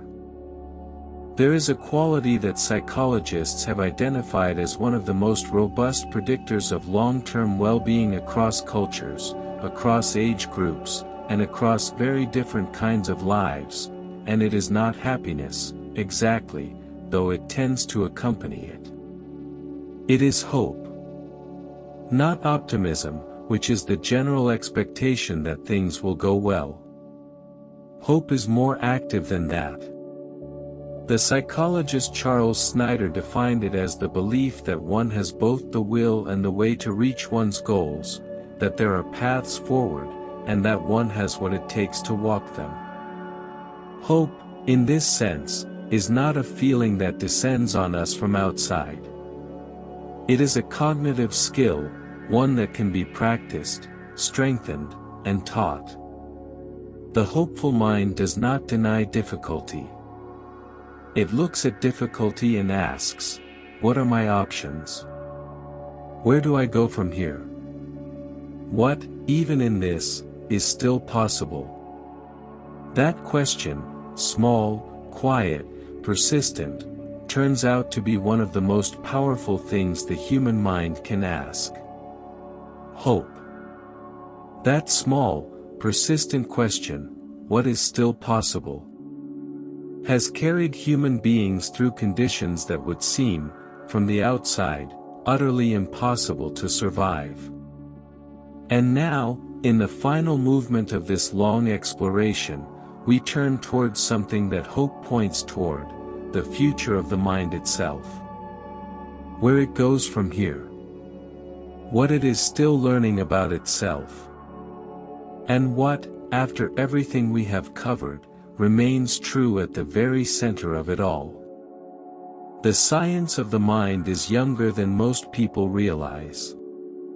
Psychology only emerged as a formal discipline in the late 19th century, when Wilhelm Wundt opened the first experimental psychology laboratory in Leipzig in 1879. Neuroscience, as a distinct field, is younger still. The tools that have most transformed our understanding of the brain, functional MRI, which allows researchers to watch the living brain at work in real time, only became widely available in the 1990s. Which means that almost everything we know about the brain at a neurological level has been learned within the last 30 years. We are, in the deepest sense, at the very beginning of understanding ourselves. The map is not nearly complete. Most of the territory has never been explored. What we do not yet know about the human mind dwarfs, by any honest accounting, what we do. That is not a reason for discouragement. It is an invitation. Every generation of scientists and thinkers who have turned their attention to the mind has found it stranger, richer, and more capable than the previous generation imagined. There is no reason to believe that process is anywhere near its end. Among the most active and promising areas of current research is the study of psychedelics as therapeutic tools. Substances like psilocybin, the active compound in certain mushrooms, and MDMA are being studied in clinical trials for their effects on depression, PTSD, addiction, and end-of-life anxiety, with results that have surprised even skeptical researchers. Psilocybin, in particular, appears to temporarily disrupt the default mode network, the brain's self-referential circuitry, the region most associated with the internal monologue and the ruminative loops we discussed earlier, producing a state of expanded, less self-focused awareness that some participants describe as among the most meaningful experiences of their lives. Whether and how these treatments will find their way into mainstream medicine is still being determined. But the findings have reopened questions about consciousness, healing, and the mind's capacity for transformation that mainstream psychiatry had largely set aside. The mind's capacity for imagination, for conjuring things that do not exist, for inhabiting futures that have not yet arrived, for feeling the full weight of scenarios that are entirely invented, is one of its most extraordinary and double-edged gifts. It is the source of art, of fiction, of scientific hypothesis and moral vision. It is also the source of anxiety, the ability to vividly simulate negative futures and feel their emotional weight in the present. Anxiety, in its most fundamental form, is the imagination in service of fear, the mind rehearsing danger so thoroughly that the danger feels present even when it is not. Understanding this reframes the relationship with anxious thought. The anxious mind is not broken. It is an imagination working overtime, aimed in the wrong direction. The question it invites is not how to stop imagining, but how to redirect the image, toward possibility rather than catastrophe, toward what might go right as well as what might go wrong. Intuition, the experience of knowing something without knowing how you know it, is not, as it is sometimes dismissively treated, the opposite of rational thought. It is the product of it. When a chess grandmaster glances at a board and immediately senses the right move, they are not bypassing analysis. They are drawing on thousands of hours of pattern recognition, compressed into a single, instantaneous signal. Intuition is expertise made fast. It is the accumulated wisdom of experience operating below the threshold of conscious deliberation. It can be wrong, particularly in domains where experience is limited, or where the patterns of the past do not apply to the present situation. But in areas of genuine deep familiarity, the quiet knowing that arrives before the argument deserves to be taken seriously. The body that tenses before the mind has finished its calculation is often already ahead. The mind has a profound need for coherence, for the sense that things make sense, that the world is orderly and interpretable, that cause and effect operate reliably. When this sense of coherence is disrupted, by random tragedy, by inexplicable loss, by the sudden collapse of something we had built our world around, the mind experiences what psychologists call an existential crisis, a rupture in the narrative, a gap where the story used to be. The recovery from such ruptures is not a return to the old coherence. It is the slow, painful construction of a new one. A wider story. One that can contain what happened. This is not a process that can be rushed or bypassed. It takes the time it takes. But the mind that comes through it has something the mind that never faced it does not, a knowledge, earned, embodied, real, that it can survive the loss of what it thought it could not live without. Curiosity is one of the most underrated virtues in the psychological literature, and one of the most reliably associated with well-being. People who score high in trait curiosity, who are genuinely, consistently drawn toward the new, the unknown, the not yet understood, report higher levels of life satisfaction, engage more deeply in relationships, learn more effectively, and adapt more successfully to change and uncertainty. Curiosity is not merely an intellectual quality. It is an orientation toward life, a basic stance of openness, of interest, of willingness to be surprised. And it can be cultivated. The curious mind is not born fully formed. It is fed, over years, by the practice of asking questions and sitting with the discomfort of not yet knowing the answers. Wonder, it turns out, is a habit as much as a gift. There is something called the reminiscence bump, a well-documented phenomenon in memory research in which older adults, when asked to recall the most significant memories of their lives, disproportionately remember events from between the ages of roughly 15 and 30. First loves. Formative friendships. Early professional achievements. The experiences that shaped identity. Researchers believe this period is so richly encoded because it coincides with the time of greatest novelty and change, when the self is still being formed, when experiences still feel unprecedented, when everything is, in some sense, happening for the first time. The implication is poignant and practical in equal measure: novelty deepens memory. New experiences, genuinely new ones, not just variations on the familiar, are encoded more richly and remembered more durably. A life that keeps seeking the new is, in a literal sense, a life that feels longer and fuller in the remembering. The mind narrates. It predicts. It remembers. It imagines. It judges and forgives and hopes and fears and wonders.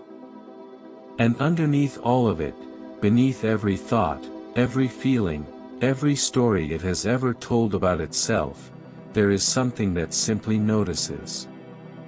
Something that watches the thoughts arise and pass without being the thoughts. Something that remains when everything else shifts. Meditation traditions have pointed toward this quality of awareness for thousands of years.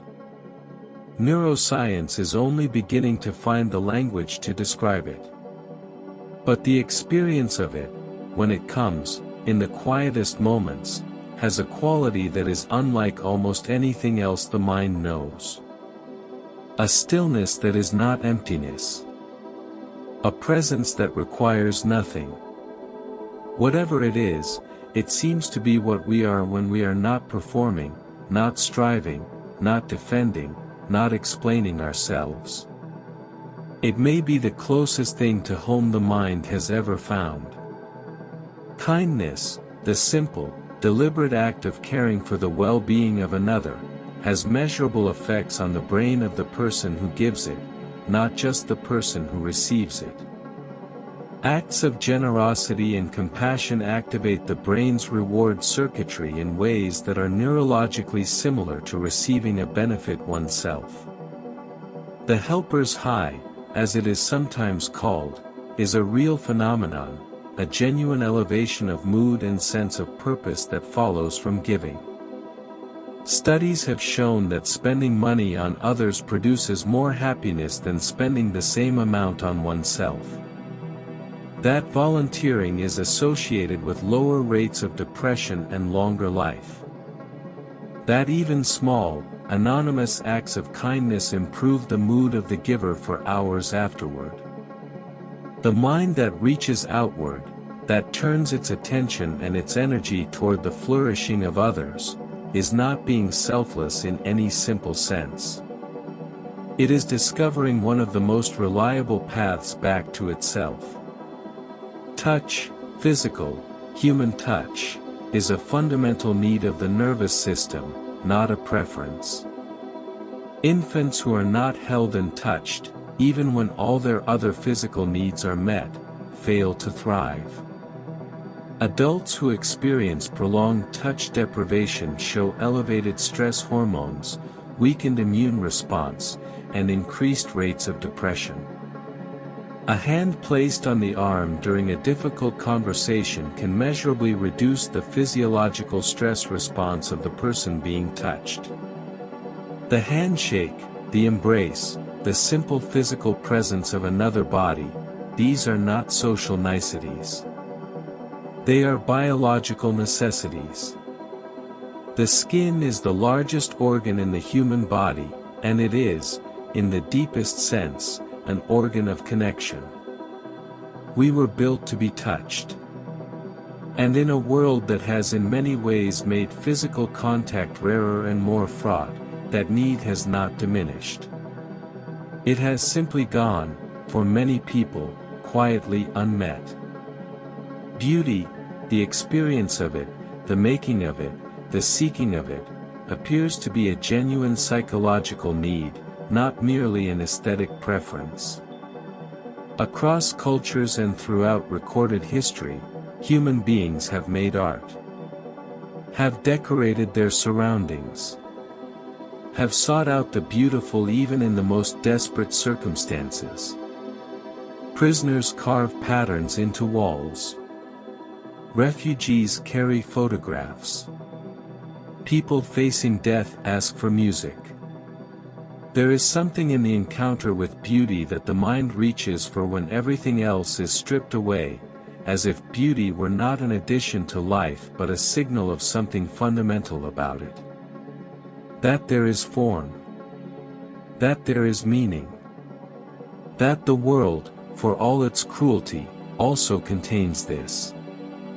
Whatever beauty is, and philosophers have never quite agreed, the mind's response to it is consistent, cross-cultural, and deep.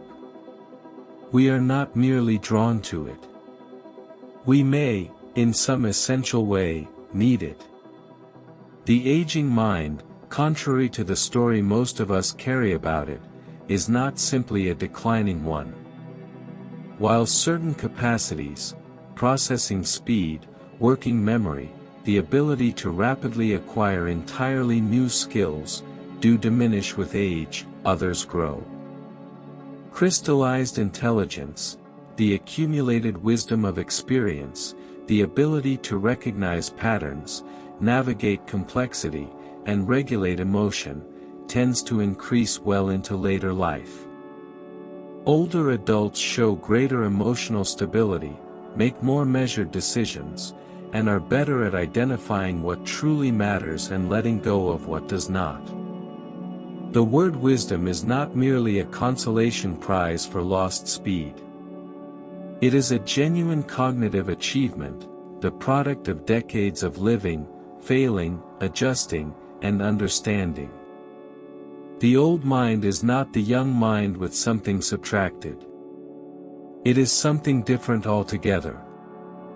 Something the young mind, for all its brightness, has not yet had time to become. Silence is something the modern mind rarely encounters, and something it may need more than it knows. Research has found that periods of silence, even brief ones, allow the brain to process and integrate experience in ways that constant stimulation does not permit. 2 hours of silence per day was found in one study to promote the growth of new cells in the hippocampus, the region associated with memory and learning. Silence is not merely the absence of sound. It is a condition in which the mind can finally hear itself, in which the quieter signals, the subtler knowing, the things that cannot compete with noise, finally have a chance to surface. In a world that has made silence rare, choosing it, even briefly, even imperfectly, may be one of the most nourishing things a mind can do for itself.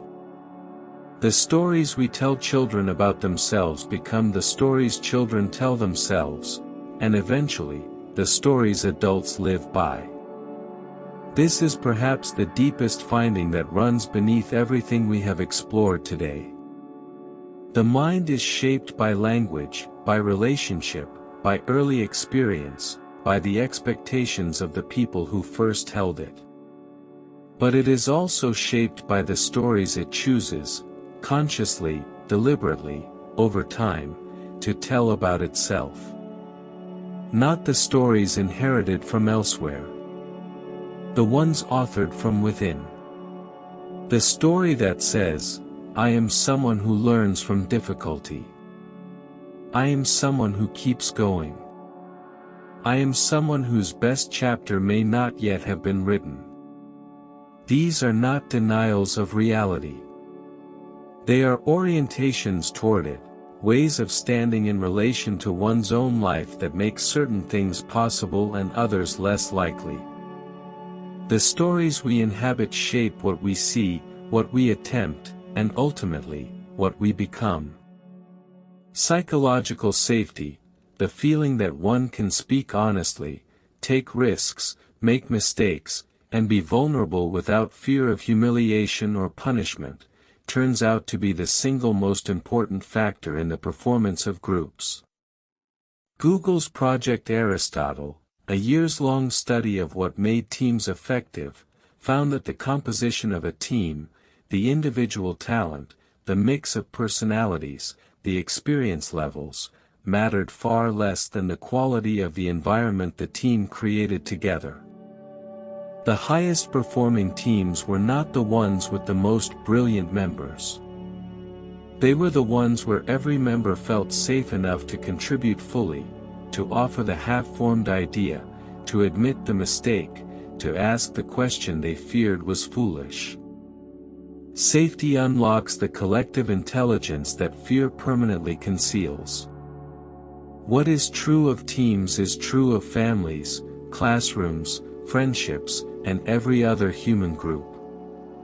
The quality of what a group can achieve is bounded, always, by how safe its members feel within it.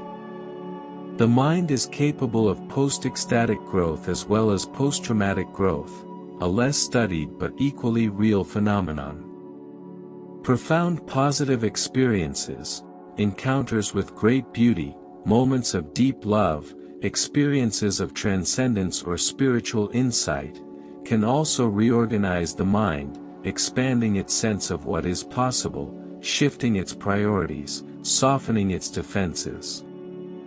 People who have had near-death experiences frequently report permanent changes in their relationship to fear, to material success, and to other people, a reordering of values so complete that those around them sometimes struggle to recognize them.